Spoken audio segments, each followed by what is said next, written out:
Eu vou passar agora a palavra ao doutor Levi Rosa Tomé, meu grande amigo, colega magistrado, que é mestre em Ciência Jurídica pela Universidade Estadual do Norte do Paraná, especialista em Direito Processual Civil pelas Faculdades Integradas de Ourinhos, juiz do trabalho desde 1995, exercendo a titularidade da Vara do Trabalho de Ourinhos a partir de 99, professor universitário na cadeira de Direito Processual do Trabalho e Direito do Trabalho, aliás, Direito Processual Civil e Direito Processual do Trabalho, autor do livro Menos Forma, Mais Justiça, a necessidade da simplificação do processo, e de vários outros artigos em revistas especializadas voltadas ao direito do trabalho. Atualmente exerce a função de juiz auxiliar da presidência do Tribunal Regional do Trabalho. Eu tenho, particularmente, uma grande admiração pelo trabalho do Dr. Levi, exatamente porque, funcionando no segundo grau de jurisdição, chegavam até o meu gabinete os frutos do seu trabalho. E os frutos do seu trabalho sempre enriquecia, não é, o trabalho da gente no tribunal. Um magistrado estudioso, preocupado, dedicado, profissional exemplar e, além disso, um estudioso e apaixonado pelo direito. Com a palavra, então, doutor Levi. Excelentíssimo desembargador José Antônio Pancotti, na pessoa de quem cumprimento os demais componentes da mesa, senhores magistrados, senhores advogados, demais operadores do direito, distinta plateia, bom dia a todos. Quero inicialmente agradecer as palavras do Dr. Pancotti, sempre um exemplo de magistrado para todos nós. Quero também agradecer ao convite que me foi formulado pelo desembargador Giordani, na pessoa de quem também cumprimento a comissão organizadora desse congresso, pela excelência da organização, pela pertinência dos temas e pela excelência dos debatedores, exceto eu, claro, né, que estão aqui atuando nesse congresso. Faço uma reclamação, porque o Hélio acabou com o meu tempo, né? Mas foi por uma boa causa, eu entendi perfeitamente, né? Bem, o nosso tema é a orientação jurisprudencial 419 do TST. O texto da OJ é o seguinte: enquadramento, empregado que exerce atividade em empresa agroindustrial, definição pela atividade preponderante da empresa, considera-se rurícola empregado que, a despeito da atividade exercida, presta serviços a empregador agroindustrial, artigo 3º, parágrafo 1º da Lei 5889/73, visto que, neste caso, é a atividade preponderante da empresa que determina o enquadramento. Eu quero dizer inicialmente que eu concordo com o Hélio Neves. Seria, de fato, muito melhor que os empregados e os empregadores pudessem, de fato, organizarem-se livremente para defender os seus direitos. Eu me lembro que, em 2004, eu fui convidado pelo saudoso desembargador Luiz Carlos Araújo para participar de um congresso de direito do trabalho rural, em Franca, onde o que se discutia ali era uma PEC que ampliava sobremaneira a liberdade sindical, na mesma medida em que extinguia, ainda que gradativamente, a contribuição sindical e buscava, de fato, implantar a pluralidade sindical. Mas o fato é que esta PEC passou, 11 anos se passaram, e nós ainda temos hoje o mesmo artigo 8º da Constituição Federal. Talvez o único avanço que tenhamos neste campo é o reconhecimento das centrais sindicais. De resto, o artigo 8º está aí, contraditório, errático, mas vigente.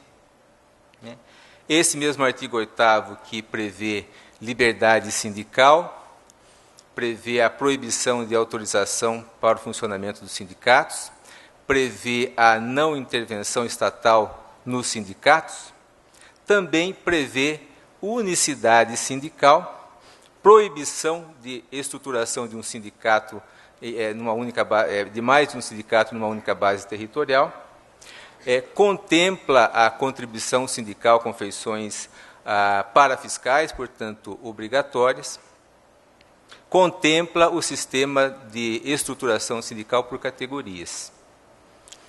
Portanto, senhores, nós temos que, pelo menos por hora, nos conformarmos com essa feição sindical que temos.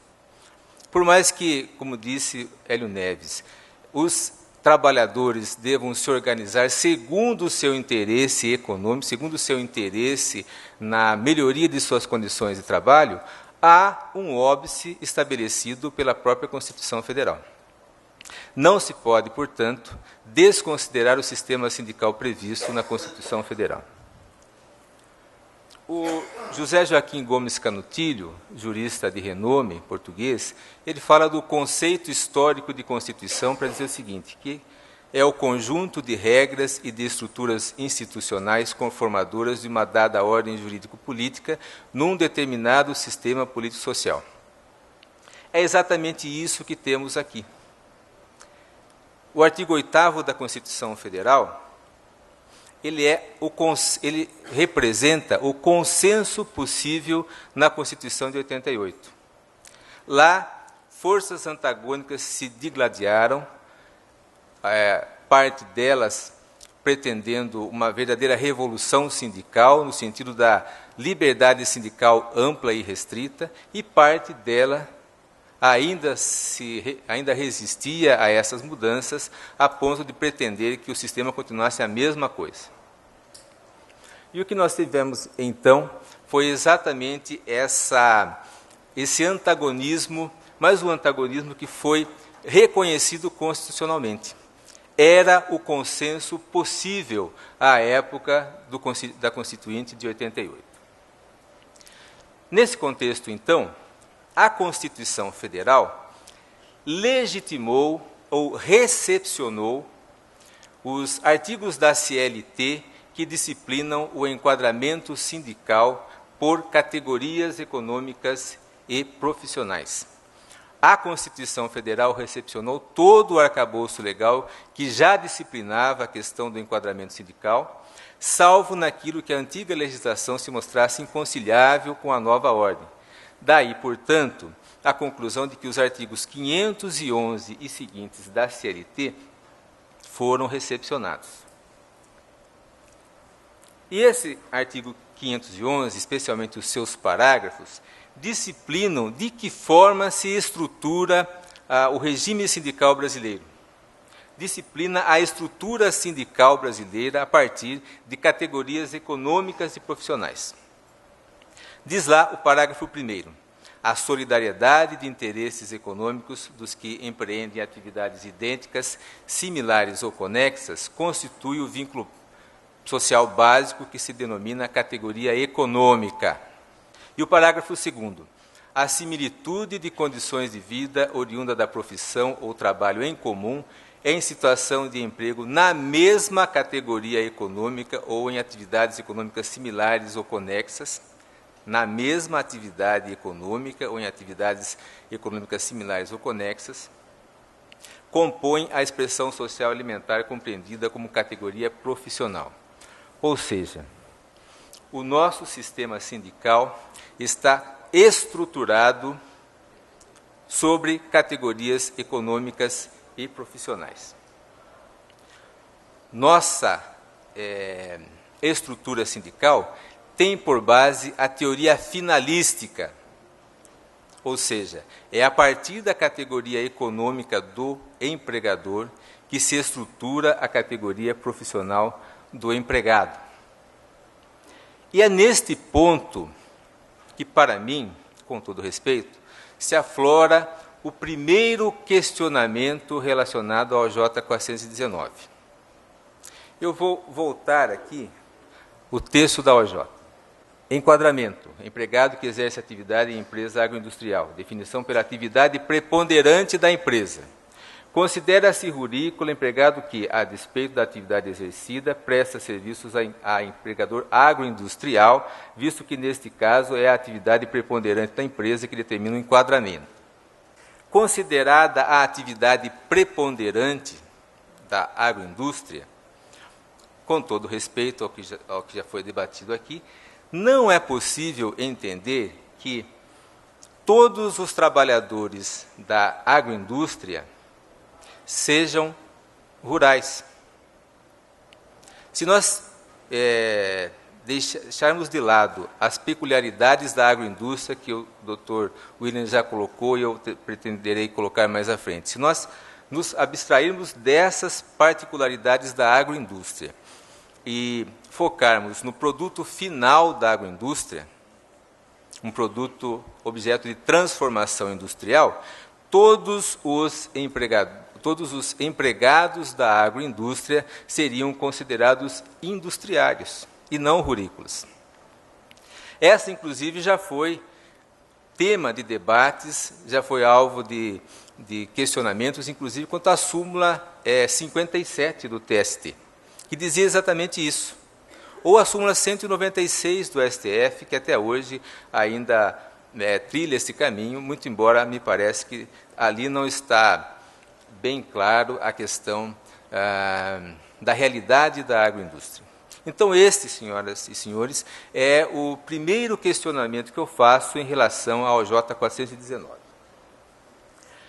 E talvez tudo isso ocorra porque não se está levando em consideração as especificidades do trabalho rural em relação à teoria finalística. Nós dissemos pouco antes que é a atividade econômica do empregador que delimita a categoria profissional do empregado.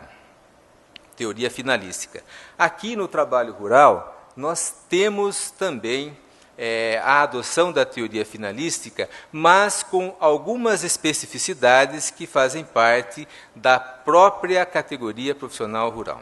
Então, vejam, os senhores, os artigos 2º e 3º da Lei 5.889, de 73. Artigo 2º. O empregado rural é toda pessoa física que, em propriedade rural ou prédio rústico, presta serviço de natureza não eventual a empregador rural, sob a dependência deste mediante salário. Então, além daqueles elementos clássicos definidores do empregado, pessoalidade, não eventualidade, subordinação ou remuneração, o empregado rural requer a incidência de mais 2 elementos distintivos: o trabalho em propriedade rural ou prédio rústico e o labor desenvolvido àquele que desenvolve atividade agroeconômica. O artigo 3º da Lei 5.889 define o empregador rural. Considera-se empregador rural, para os efeitos desta lei, a pessoa física ou jurídica, proprietária ou não, que explore a atividade agroeconômica, em caráter permanente ou temporário, diretamente ou através de prepostos e com auxílio de empregados. Portanto, a lei do trabalho rural não abandonou a teoria finalística, aquela que faz com que a categoria profissional se defina pela atividade econômica, mas acrescentou a essa regra geral pontos que fazem, de alguma forma, modular essa teoria finalística. Trabalho em prol do empregador rural, teoria finalística, trabalho realizado em propriedade rural ou prédio rústico. E aqui, me parece que se aflora um segundo questionamento à pertinência, com todo respeito, da OJ 419. Considerado o regramento específico do trabalho rural, que leva em conta o trabalho prestado a empregador rural em propriedade rural ou prédio rústico, não parece razoável entender que o trabalhador que atua na parte industrial da agroindústria preencha esses requisitos. Parece bastante claro que existem, de fato, duas atividades econômicas distintas. a atividade agrária e a atividade industrial. E, portanto, dois enquadramentos distintos. E me parece que, a partir desta definição de empregado rural como aquele que presta serviços a empregador rural em propriedade rural ou prédio rústico, não é possível sustentar-se o OJ 419 quando diz que todos os trabalhadores da agroindústria, inclusive aqueles alocados no estabelecimento industrial, sejam considerados trabalhadores rurais. E me parece que o ponto principal sobre o qual nós devemos nos debruçar diz respeito à própria interpretação da OJ 419 quanto ao que seja indústria rural. Sim, porque a OJ, quando ela fala em atividade preponderante, ela faz exatamente esta especificação. Ela considera que todos atuam na indústria rural e, portanto, seria esta a atividade preponderante e, a partir daí, considera todos os que estão atuando nesse empreendimento como se fossem trabalhadores rurais. Mas o fato, senhores, é que a agroindústria não é indústria rural, ao menos não para os efeitos da lei. O artigo 3º da Lei 5.889 define empregador rural e no seu parágrafo 1º, que eu transcrevo aí embaixo, diz o seguinte: inclui-se na atividade econômica, referida no caput deste artigo, a exploração industrial em estabelecimento agrário não compreendido na consolidação das leis do trabalho. Essa é a indústria rural. E esse é o dispositivo referido na OJ 419 e que serviu de base para entender que todos aqueles que atuam na agroindústria seriam rurícolas. Mas o que é, então, indústria rural, ao menos para os termos da lei, ou o que é exploração industrial em estabelecimento agrário não compreendido na consolidação das leis do trabalho?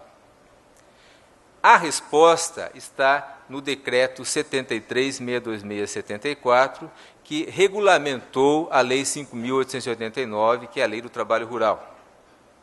Os seus artigos, os parágrafos 4º e 5º do artigo 2º desse decreto definem o que seja indústria rural.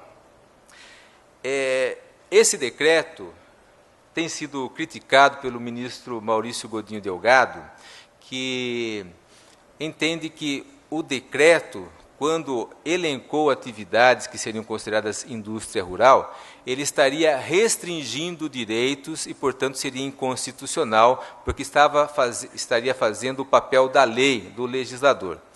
Com todo respeito, não entendo desta forma, acho que o decreto, neste ponto, era absolutamente necessário, exatamente para que se delimitasse o que era indústria rural.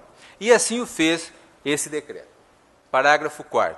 Consideram-se como exploração industrial em estabelecimento agrário, para os fins do parágrafo anterior, as atividades que compreendem o primeiro tratamento dos produtos agrários in natura, sem transformá-los em sua natureza, tais como o beneficiamento, a primeira modificação e o preparo dos produtos agropecuários hortigranjeiros e das matérias-primas de origem animal ou vegetal para posterior venda ou industrialização. O aproveitamento dos subprodutos oriundos das operações de preparo e modificação dos produtos in natura referidos no item anterior. Então, vejam, o primeiro tratamento sem transformá-los em sua natureza. O Hélio falou sobre o desmonte do frango. Eu acho que daí tira a natureza do frango, que passa a ser peças do frango. Então, me parece que, nesse caso, há transformação da natureza. E o parágrafo 5º, que me parece mais explícito ainda. Para os fins previstos no parágrafo 3º, não será considerada indústria rural aquela que, operando a primeira transformação do produto agrário, altere a sua natureza, retirando-lhe a condição de matéria-prima. Me parece que esses dispositivos regulamentares são bastante didáticos até, no sentido de demonstrar o que seja indústria rural. Se houver transformação na essência do produto, nós estaremos diante de um produto já industrial e não de uma indústria rural. Entra cana, sai açúcar, isso é indústria. Entra boi, sai salsicha, isso é indústria, né? Pelo menos para os termos da lei. Eu entendo perfeitamente as argumentações do Hélio Neves, acho que ele tem razão, porque é preciso que haja, de fato, o consenso dos trabalhadores em prol daquele sindicato que defende os direitos adequadamente. Mas o fato é que nós não temos até aqui abertura legal para que cheguemos a esse nível de sindicalismo.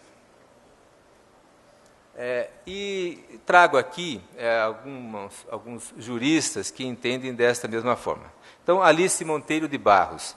Portanto, se houver atividade desenvolvida em processo de industrialização sem que haja transformação da matéria-prima, trata-se de trabalho rural. Mas se estiver presente um processo de transformação da matéria-prima na aparência e a força de trabalho do obreiro for utilizada, o trabalhador será enquadrado como industriário.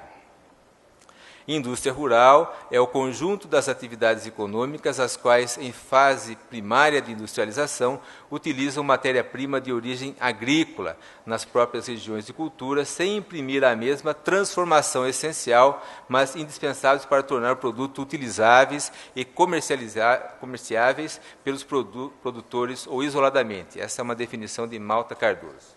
Na verdade, portanto, a agroindústria comporta duas atividades distintas, a agrícola e a industrial. Daí o enquadramento também distinto entre os trabalhadores envolvidos com uma ou com outra dessas atividades. Basta ter presente, por exemplo, que o empresário agroindustrial, ele pode, por exemplo, vender a sua produção agrícola a outros. É o que tem acontecido aqui na região, por conta dessa crise muito grande do setor sucroalcooleiro, que usinas têm vendido a cana para outra usina produzir. E basta dizer também que a agroindústria pode adquirir produção agrícola de terceiro para processar no seu estabelecimento. Então, a agroindústria é, de fato, um estabelecimento híbrido, com um setor agrícola e um setor industrial. E é isso que diz José Carlos Arouca. A agroindústria vem a ser a indústria que beneficia matéria-prima oriunda da agricultura. E é isso também que diz Vladimir Novaes Martinez. A agroindústria é empreendimento complexo em que a matéria-prima rural própria é transformada pela divisão manufatureira. Nela, o mencionado insumo provém da área rural e ela se utiliza de métodos industriais para aperfeiçoar o bem, mesclando-se os objetivos sociais. Vejam, mesclando-se os objetivos sociais. O fato, portanto, é que existem mesmo duas atividades distintas que podem ser mensuradas autonomamente. E a própria lei já cuidou de reconhecer isto no artigo 22A da Lei 8.212 de 91. A contribuição devida pela agroindústria é definida para os efeitos dessa lei como sendo o produtor rural pessoa jurídica cuja atividade econômica seja a industrialização de produção própria ou de produção própria e adquirida de terceiros. Então, a própria lei, está certo que em termos previdenciários, mas a própria lei já reconheceu esse hibridismo próprio da agroindústria. Eu trago aqui um acórdão também do TST, ele não é novo, ele é de 2000, mas ele é muito didático, e por isso fiz questão de transcrevê-lo aqui. Enquadramento sindical, trabalhador em agroindústria, empresa de plantio de cana-de-açúcar e de produção de açúcar e álcool, atividade preponderante do empregador. Não é indústria rural aquela que, operando a primeira transformação do produto agrário, altere a sua natureza, retirando-lhe a condição de matéria-prima. Ou seja, há, de fato, duas atividades distintas que comportam enquadramento sindical distinto. É como diria Maria da Graça Xuxa Meneghel, Ado, ado, ado, cada um no seu quadrado.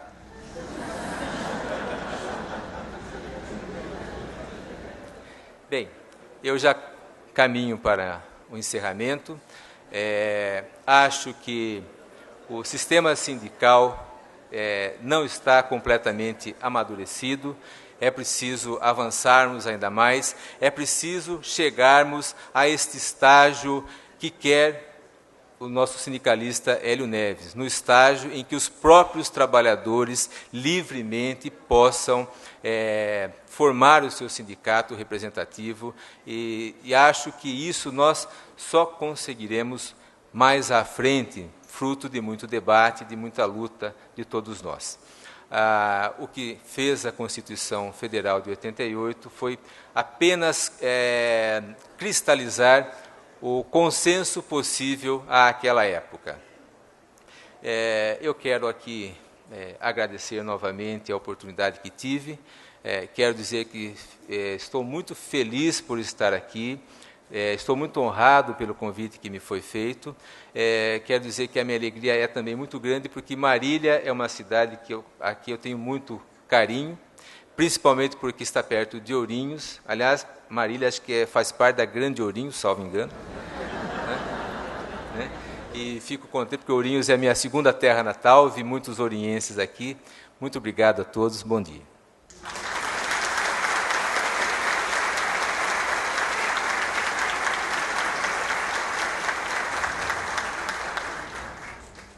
Bem, como era de se esperar, não é?